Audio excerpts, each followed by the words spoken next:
Tarique Rahman IPL খেলা দেখার সকল চ্যানেল খুলে দাও তুমি।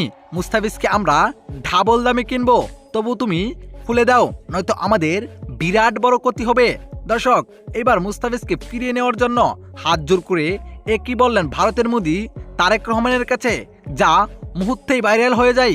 দর্শক, মুস্তাফিজকে আইপিএলে নেওয়ার পরও ফাঁদ দিয়ে দিয়েছিল রাজনীতির ইস্যুতে ভারত, যা শেষ পর্যন্ত ছাপ পড়ে বাংলাদেশে টি-20 বিশ্বকাপে, যেখানে শেষ পর্যন্ত নিরাপত্তার ইস্যুতে ভারতে বিশ্বকাপ খেলতে যায় নাই বাংলাদেশ দল, যেটা অনেকেরই জানা।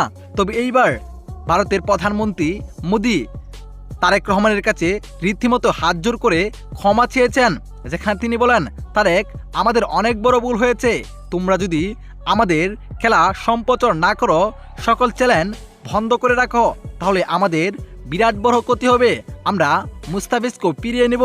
আমি শাহরুখ খানের সাথে আলোচনা করেছি, তারা মুস্তাফিজকে ডাবল দামে কেনার জন্য আগ্রহ প্রকাশ করেছে, তাই তুমি অনুমতি দিলেই মুস্তাফিজকে তারা নিয়ে নেবে।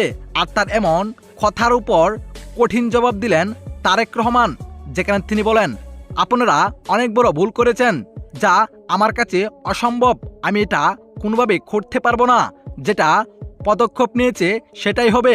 আপনাদের কঠিন উচিত হয়েছে যেন আমাদের পরবর্তী কোনো ক্রিকেটারকে এভাবে অপমান না করতে পারেন, এবং আপনাদের ভুলের কারণে আমরা বিশ্বকাপেও খেলতে পারেন নাই, যেটা চাপ পড়েছে অর্থনীতির দিকেও। তো দর্শক, তারেক রহমান কি ঠিকই বলেছেন? জানিয়ে দিবেন আপনার মতামত এই ভিডিওর কমেন্ট বক্সে। ধন্যবাদ।